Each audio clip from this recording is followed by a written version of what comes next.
National Senior Citizen Center has convened a 3-day stakeholder sensitization and expert group meeting on development of national benchmark statements and minimum standards for training caregivers, care agencies, and facility service operators towards certification in Nigeria.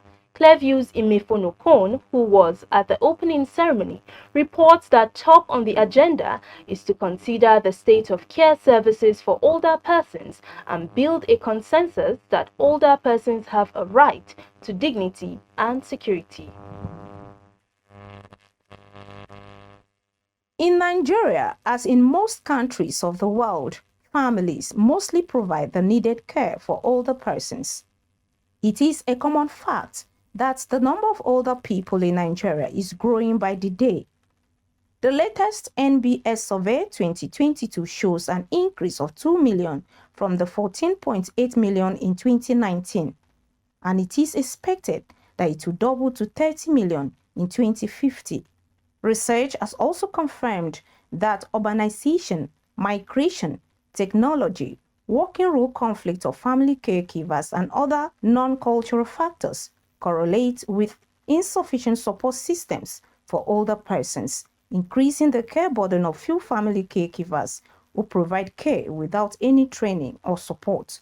To this end, the Director General of National Senior Citizen Center, Imemo Makoro, said there is a growing need to develop long-term care systems to enable older people receive the care they need to live life with dignity. We are here to consider the contextual challenges and the cultural context with a focus to transforming what we need to transform to align with global best practice. So today, together, we wish to deliver as one to develop sustainable and equitable long-term care processes and procedures towards building, eventually, a long-term care system in Nigeria. In their remarks, stakeholders believe the Nigerian economy stands to benefit in meeting the long-term care needs of older persons. Have you made special care for elderly persons in situations of national disasters or emergencies? Please, if you have not thought of it, include it in your view. You must be a vanguard to look at the statistics of how many elderly persons we have, how many assistive devices and varieties do we need, and we make case for that. You will see that we concentrated so much on the curative aspect. We've done so many things, build hospitals, fantastic equipment are coming in. But look at this preventive aspect, the social care and every other care, the general and the care of the vulnerable group. We have downplayed it. We don't talk so much on it. And that's why our social security system in this part of the world is not very strong.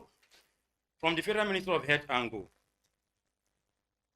we have also outlined that the NSCC is doing so much. The Ministry of Women Affairs is doing so much. But when it comes to the health needs of older persons, we need to step up the game.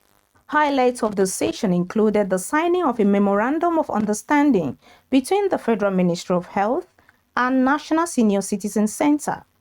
It may interest you to know that the National Senior Citizen Center remains the rallying point on having an inclusive society where every older person can live a dignified, healthy, and secured life with opportunities to continue to participate actively in what they have value for.